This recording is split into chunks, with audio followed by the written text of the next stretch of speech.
This episode of Ask the Masters has been brought to you by IPS Controllers. Well, and so much of today's wealth is just being generated by high-profile people. And so, I see that with our clients quite a bit, is that they can no longer really be out in the public space. Hello, and welcome to the very first Ask the Masters podcast. My name is Dave Penton from Fluid Dynamics Pool and Spa, and we're so excited to have you join us on this journey.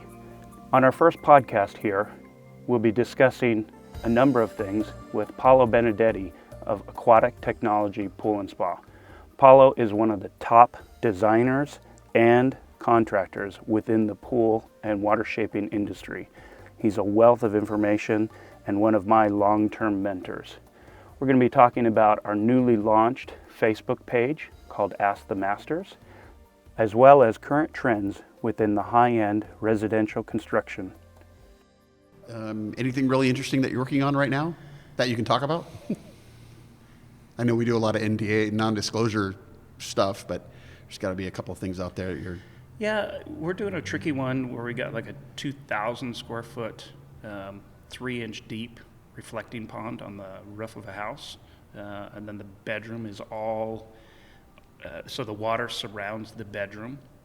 So it's really, that's intriguing to me. I think we're going to do it all out of stainless, but they want it black, and so that's one of the challenges that I'm talking to them now is, is it going to get hot? It's full exposure. Right, and they're going to have some difficulties being that water is so shallow, Yeah. where they're going to have like that puddle effect where the water is so shallow, it's going to be so warm, they're going to be fighting all the biologicals and all those. Yeah, we do kind of have things. room in the mechanical room, and I've talked to them about allowing me to, as we shop draw the mechanical space, we're leaving an allocated space for a chiller, just in case, because it's the design aesthetic is really cool. The visual is going to be of this bedroom with all glass windows along the back side, just floating on top of water. So I get the design and the reason for it, but again, I'm concerned that it's going to be a nightmare to maintain. What are your thoughts on fire features on, I should say, fire features for aesthetics only? I've never been a fire feature guy. It's never been something that I have really felt like I needed. To me, it takes away a little bit from the overall design, the overall cleanliness. I mean, I like looking off the infinity edge and kind of looking into the universe. And when you frame that with fire on either sides, it just tends to, your eye tends to stop there. I'd rather look past it. That's kind of what I think about vanishing edges and that whole aesthetic. I agree with you when it comes to fire features on a vanishing edge. I think they are distractive.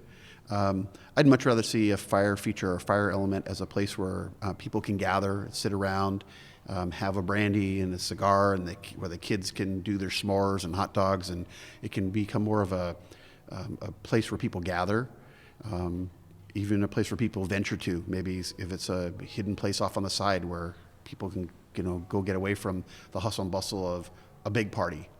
And yeah, even just walking around the resort here that we're staying at, Laura and I found a nook, between buildings. It's all enclosed, and they had a fireplace and 2 couches in there. It was just a cozy place to settle down and talk for 10 or 15 minutes. And if you look around places like this, the fire elements are where everybody gathers. And to me, you've got the warmth, you've got all of those elements that it just. Yeah, it should draw a relationship out, and not just as another cool, add-on feature. And I think that's a good kind of analogy. People like to be near fire. It goes all the way back to being cavemen. Fire brings a sense of not only warmth but a sense of security. But it brings in that family element where it can actually be used. And a lot of families have young kids, clients have grandchildren. It's, you build those memories around the fire with the s'mores and the flaming marshmallows and the mess they make all over the deck. But that's, part of what it is to build those memories. And I think the fire feature out on the vanishing edge is just wow, it's something to look at, but it's more of a distraction.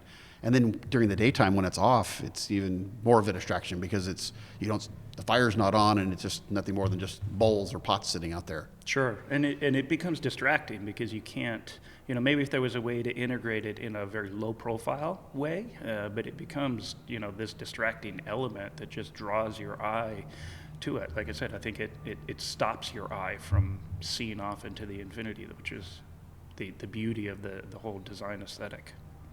So what do you think about acrylic? Do you think it's kind of a fad that's kind of reached its peak? I'm seeing it a lot. Whenever it comes down into like regular high-end residential and out of the elite, I wonder if it's kind of on its way out. It's really, I don't know. I pushed back on it for many, many years. We're doing one right now. We're just bidding so many of them. I tend to agree. I think it's going to oversaturate. Right, and I think that's in fact that's a good choice of words, is oversaturation. It's when I start seeing so many projects coming through with certain elements repeated over and over, and it looks like somebody just stuck it on there because they had to have it. Then I start to realize that this is something that's probably starting to get to the end of its life cycle, and now it's probably best off to leave that for the mainstream upper middle class or lower upper class to play with. It's time for me to focus on some other things. Every once in a while I'll get a project where somebody will want an acrylic window from a wine cellar or a gym, or it's usually more of an underwater window as opposed to a wall of a pool or a wall of a spa or something like that. Yeah, I mean, it's definitely, I think there's places where it could be utilized still and still be cutting edge and unique and interesting, but there's a lot of the same going in out there, and yeah, I agree. It seems to be just being forced in because it's the new, what is it? The new glass block Right. from the 80s.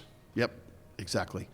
I think one of the things that I'm starting to see a lot more of, as far as coming across in plans, or a lot more clients are starting to embrace that whole philosophy of life wellness that Europe has embraced 20, 30 years ago. Sure. And I'm seeing more and more clients making requests for cold plunges and steam rooms and dry saunas and salt flotation pools, in addition to the regular aquatic features. And so I'm starting to see massage rooms. So I'm starting to see this whole, clients are starting to embrace this whole lifestyle wellness awareness. Are you starting to see more of those Yeah. requests? We just finished a project with a whole wellness area in the basement. Included the gym and then a fairly small spa, just 6 by 6, but flanking both sides was a dry sauna and a wet sauna, and that whole area. And then there's an area for a massage room back there. So yeah, the entire, creating that home. The home spa. The home spa. And I don't mean a exactly. spa like a spa you soak in, but like the day Right. spa. Yep. You're creating the Zen room or the day spa. Yeah, exactly, and that we're seeing that in a lot of plans. Water walls being implemented in those spaces as well, just to give you that kind of zen, that flowing water feel, even though generally you're in a basement space without, windows going out to the outside or anything like that. So, yeah, we're seeing that on plans regularly. Yeah, I think that is, I don't want to call it a trend. I think that's where the ultra wealthy are starting to cocoon more.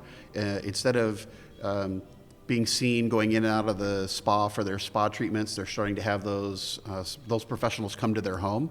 Not only trying to avoid the publicity, but it's also the time that they spend traveling to and from a place for their spa treatment. Now they can allocate that travel time to somebody else, and they can stay at home and be more productive and have their masseuse come to the house or have their personal trainer come to the house.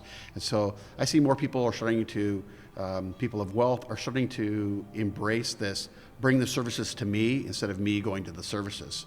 Well, and so much of today's wealth is just being generated by high-profile people. And so, I see that with our clients quite a bit, is that they can no longer really be out in the public space. And so, yeah,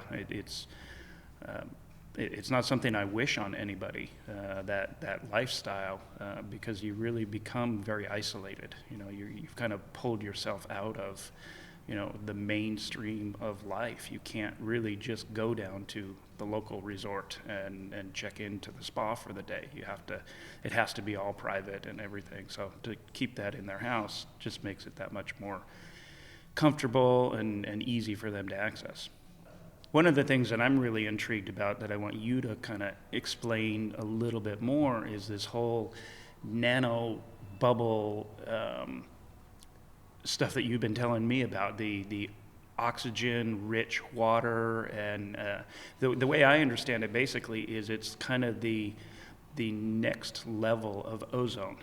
Ozone is great and wonderful, and we do a lot of it, but it seems like the maturing of ozone with this nanotechnology, and I know you've got a little bit of experience with that. So the premise behind it is it's a microatomization. So the injectors actually microatomize the bubbles to the point where it's a nanotechnology, and so the bubbles, it's kind of hard to wrap your brain around it, but if you can imagine that the bubbles are so small that they're neutrally buoyant. So unlike champagne bubbles that constantly rise to the top, these bubbles are so small they stay in suspension. So the only way that the companies can actually validate that these bubbles are in existence, they actually have to use an electron microscope to actually validate that these bubbles are still in the water sample. But the benefit of that is that because we're talking, the bubbles are so small, they can actually be absorbed through your skin. Oh, wow. And so somebody floating in a pool that has been treated with microatomized oxygen, it's almost like floating in one of those, I don't know what the word is, I don't want to call it parabolic chamber, but hyperbolic chamber. Hyperbolic, yeah. So it's very similar to somebody who's floating who goes into a hyperbolic chamber to have oxygen infused into their body to help with diabetes and wound injuries and those kind of things. So doctors have known for years that being in an oxygen-rich environment is good for your tissue and good for your body. And it isn't as aggressive as ozone in the fact that it's not going to promote the corrosion and some of the issues that we have with ozone.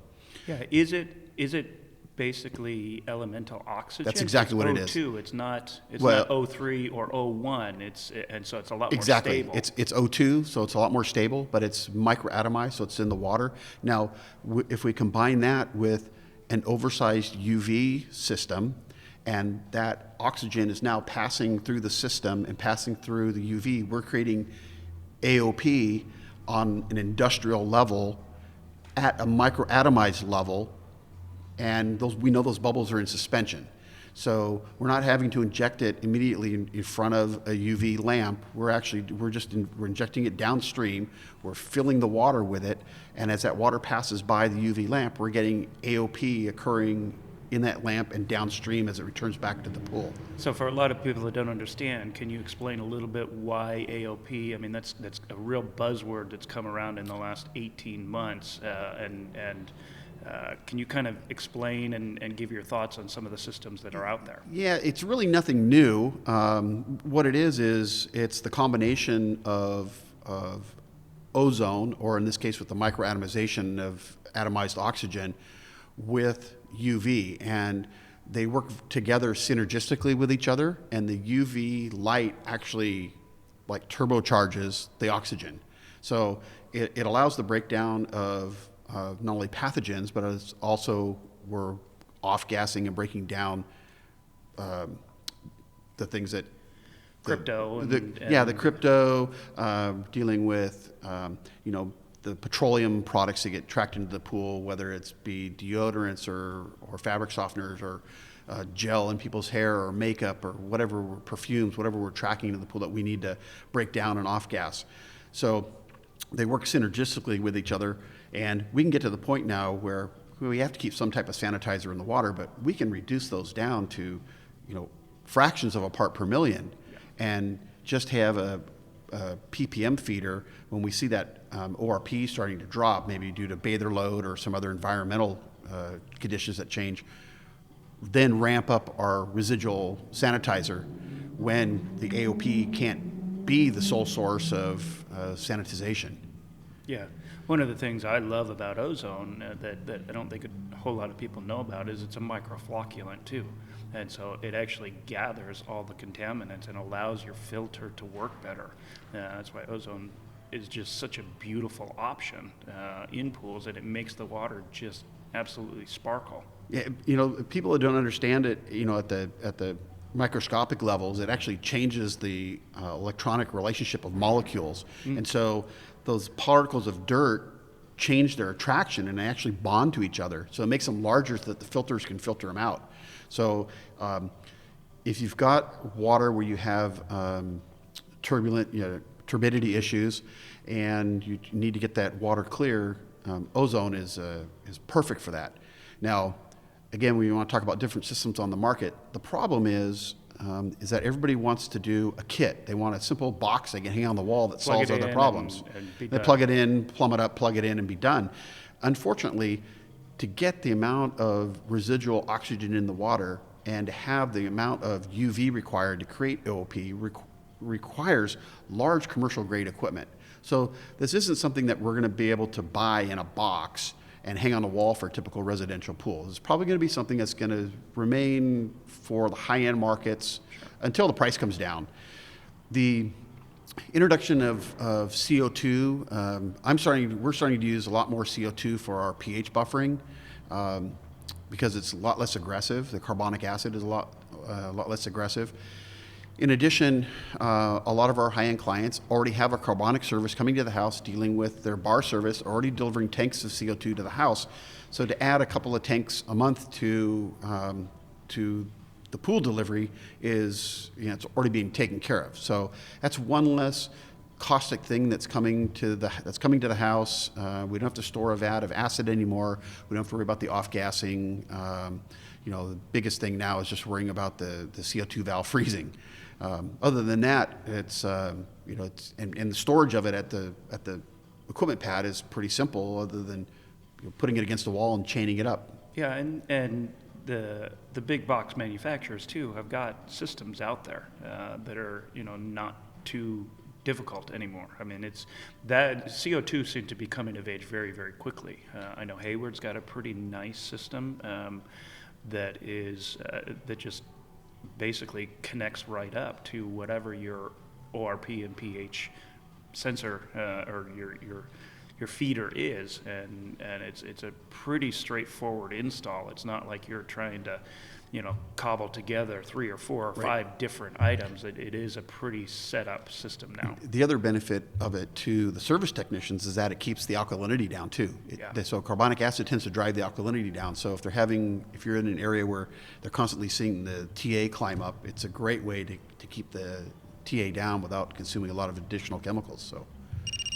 Oh shoot, sorry Paolo. I thought I turned my ringer off. Let me check who this is real quick. Hello? Hi, Dave. It's Chuck at IPS Controllers. Hey, Chuck. How's it going? It's going great. I was just calling to let you know that we shipped your system out that you ordered. It's going to be at your distributor very soon. Okay, cool. Yeah, and that's the new Vita Pure we ordered for this job, isn't it? That's right. That's right. Yeah, I'm so excited about this one. I know it's been out for a while, but this is the first one that we have ordered. What I really like about this is it's a very simplified system, but still has so much capability. But you've really kind of created a plug-and-play system, which really seems like a great idea.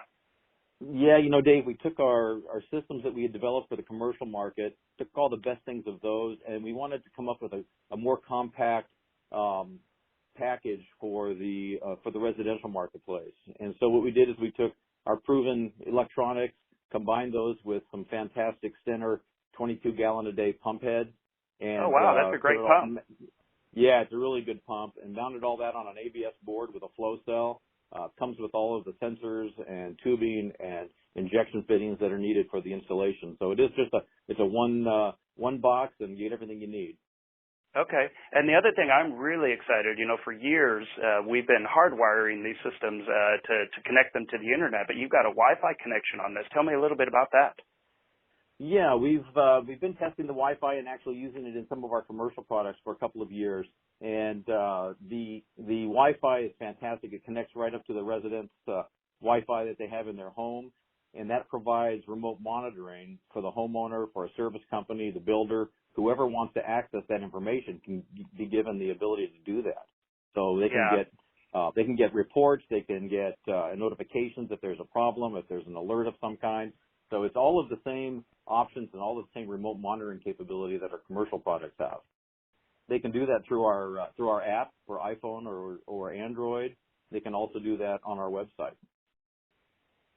I got to tell you, the remote monitoring is one of the things that the service guys love the most. They're able to get alerts and everything. They know oftentimes before the client if anything's going wrong, and they can jump out there and take care of it. It allows them to give their service, their clients, such better service. Yeah, that's what we've seen, especially in the commercial market. So we think that for the service guys that have multiple pools, obviously they need to be able to know what's going on. And like you said, they'll know if there's a problem before the homeowner even calls them. Yeah, before the pool ever gets green. So I was thinking about this the other day. How long have we been together? How long have I been buying your systems? Do you know that? I can check here. Hang on. Yeah, it looks like the first system you purchased was in 2010. Wow. Yeah, it's been all we've been using. We have loved the system, and you know, we've had virtually no issues with our systems that we put in over the years. So so back to the VitaPure. Really, the only thing that the client needs to provide on this will just be the tanks, then, correct? That's right. They can get 5-gallon, 10-gallon, even 15-gallon tanks locally. That's the best way to go. Most of our residential customers end up with a 5-gallon tank for liquid chlorine and liquid acid. So, yeah. Yep. Well, great. Well, I got to get back to my podcast here, but thanks so much for giving me a call, and I'll be calling my distributor and going to pick up that system. Excited to put it in. Fantastic, Dave. Good talking to you, as usual. All right. Have a good day. See you later. You too. All right. Bye. Sorry, Paolo, for taking that. The new Facebook page, Ask the Masters. It's I'm looking forward to it. It's I think it's going to be a good forum for each of us to bring our strengths to the table. Sure. Me on the forensic side and the code compliance side, and the design side, and you on kind of the cutting edge and what's occurring, on the in the trenches. In the trenches. Grant with the heavy construction, hillside construction and concrete. Rick Chafee with some of these very large, multifaceted projects. Dealing with very high-end architects and collaborating with big design teams.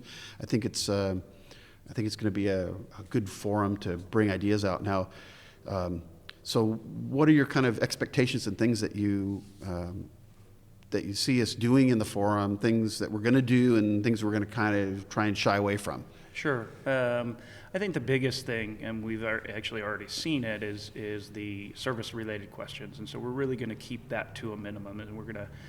There's other pages that can do that, so we really have a focus on construction, codes, architects, and ultimately, I would love to see it grow into a place where engineers and architects and that can come and interact with those of us in the field and get a broader understanding of some of the challenges that that their designs create, and some of the creative solutions that we've had.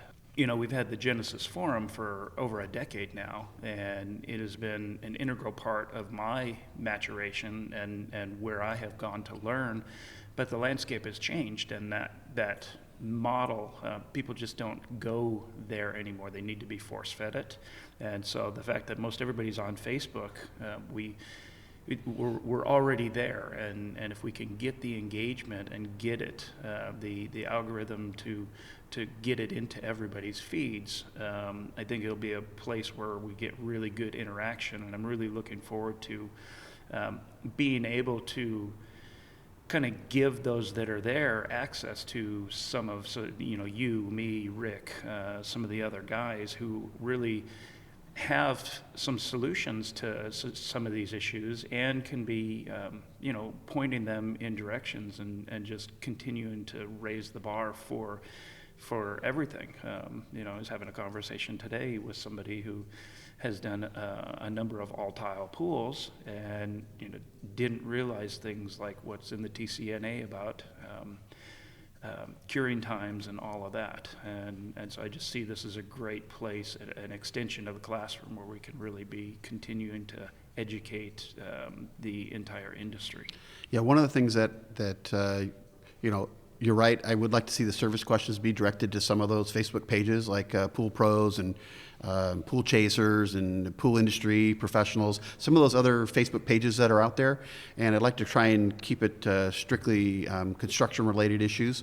But again, I also would like to kind of limit some of the discussion to larger, broader issues such as codes and compliance type things, and less things about how do I do this and how do I build this edge and how do I do my hydraulics. I want to, if somebody needs some project specific questions resolved, I think that's where they really need to engage one of the masters on a one-on-one, or somebody else, not necessarily a master, but engage somebody as a consultant to actually help them walk through their project.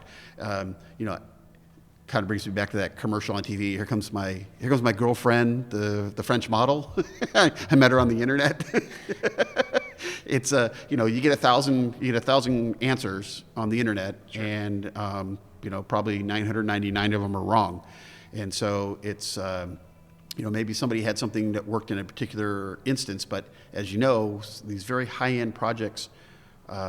There are no silver bullets. There is no one solution to everything, and so really needs somebody who can sit down and look at the plans and look at the flow rates and look at how far away the surge tank is and look at the surge tank volumes. And I can tell you the few projects that I've looked at for people where they wanted a simple answer to a simple solution or simple question, and we're looking for just a single solution to an issue.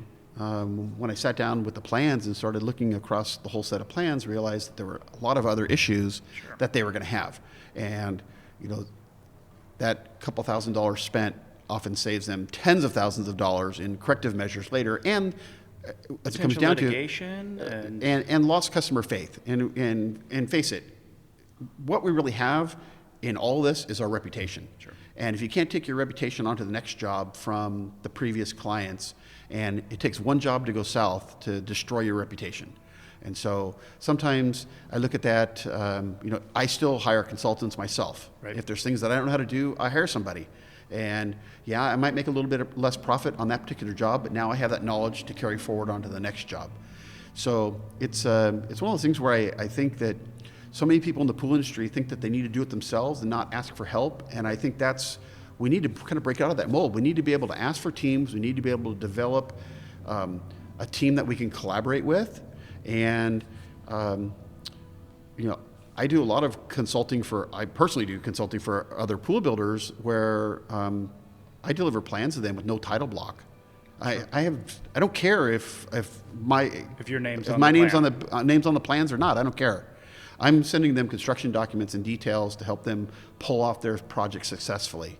And whether the client sees that or not, I don't care. I want them to be successful because they're going to come back to me again and they're going to have beautiful projects for their portfolio. And ultimately, too, one of the myths that I believed 15 years ago before I really got into true high-end construction was that everybody that's in this demographic knows what they're doing. And I've just found that doesn't exist. And so, the reality is that everybody still needs to continue their education. We all need to continue to keep learning. And my hope and goal is that will be part of an outgrowth of this. We'll continue to remind everybody what's taught in the classes and remind them, hey, here's what we recommend and why we recommend it. But yeah, getting into the nitty-gritty of, hey, should this be a 3-inch line or a 4-inch line? That's not really going to be the focus of what we're gonna do in there. I'm sure some discussions will end up going that direction, and others will have their input. But overall, the idea is to kind of continue the education that we're giving in the classroom, and it's code based, and it's why, and it's the theory and everything, and continuing to, to whet the appetite for, coming to more of the classroom and really diving deep and getting in and bettering yourself.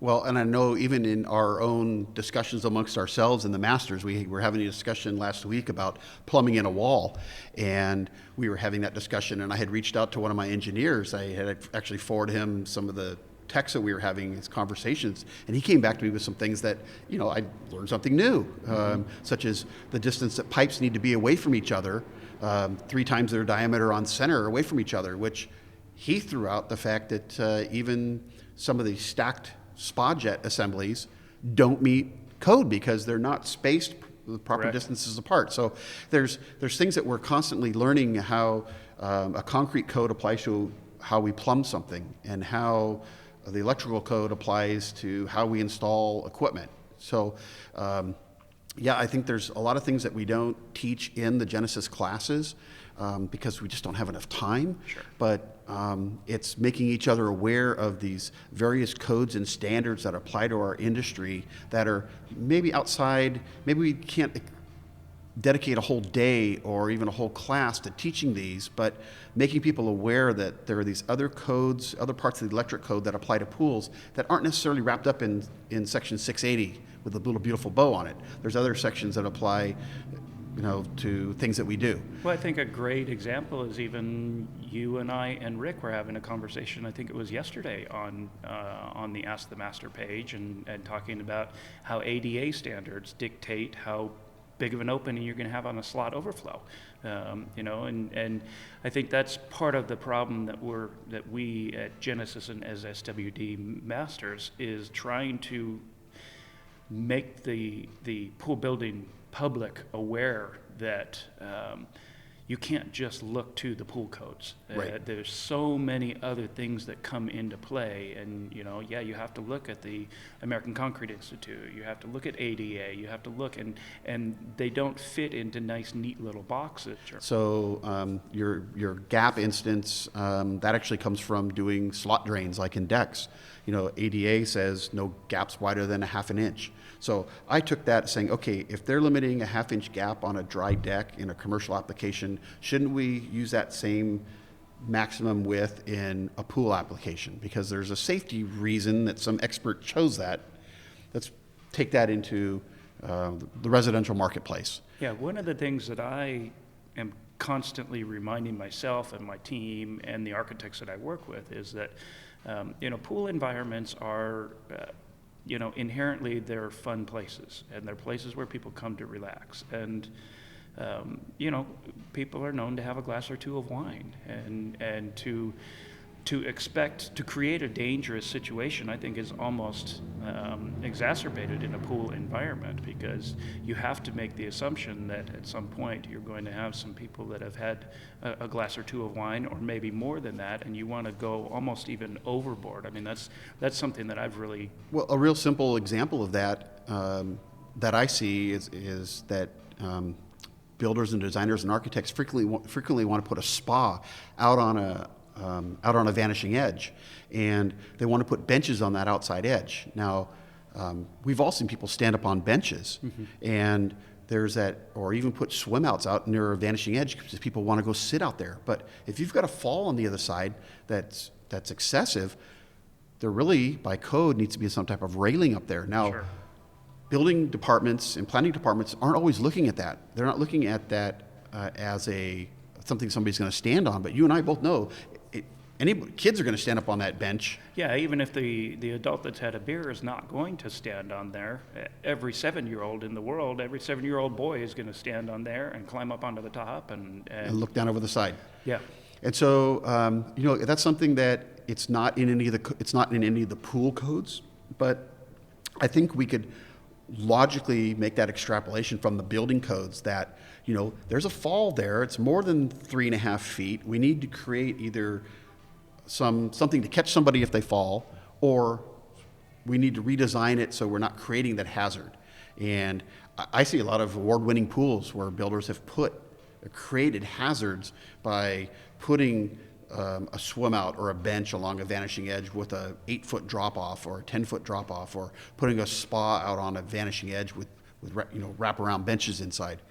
And it looks great on paper, it looks great in your 3D modeling, but I think builders need to kind of first of all, I think we need to improve our knowledge of the building codes outside of the pool industry. I think we need to get more into the International Building Code, the International Residential Code, and how it applies, and it differs in each state, obviously, and learn more of some of the structural codes and some of the safety codes. And I think Rick will be a big help on that, because he does a lot of general stuff. Yeah. And it's pretty simple. I mean, I can think of 2 recent projects where the architect wanted the Baja shelf, at 8 or 9 inches deep, going all the way out to the infinity edge. And, fortunately, these were very big pools, and so we were able to simply just pull that Baja shelf back, and we made it 3 feet 6 inches off of the, right at the edge itself. So you basically have your 42-inch barrier, which is basically railing code, right. And we held that 42 inches back. So we've got this trough, if you will, underwater. So sometimes the solution is not that dramatic either. Right. So those are some of the things that I think I'd like to cover in some of the future posts. Are some of these like floor slope transitions. I was just having a discussion last week in Salt Lake City with a architect about he had designed a rather steep slope in the pool floor, and I said, well, there's a 3-to-1 slope, and he said, well, where is it? And, we start digging through the pool codes. It's like you and I had the discussion where those standards are back in Appendix G, and they're buried back in the building codes, but you go back to them and they're all incorporated in there by reference. So, the building codes can't go through and possibly reprint every industry standard from every particular industry.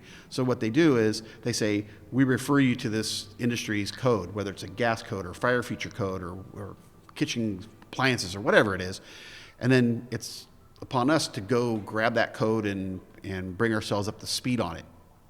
So it's again, it's one of those things where I think we're going to have a good learning environment where people are going to be able to learn the codes and pull these things out. And when I think the 4 of us that are moderating it right now, we bring such different elements to the table too. And so, I may be a little more passionate about plumbing and hydraulics, whereas Grant is more on the hardscape and the concrete side and mixed designs and that, and and then you with all your codes and your understanding of just international law and how codes get implemented and that. I mean, I'm really looking forward to being able to kind of seed some conversations and really,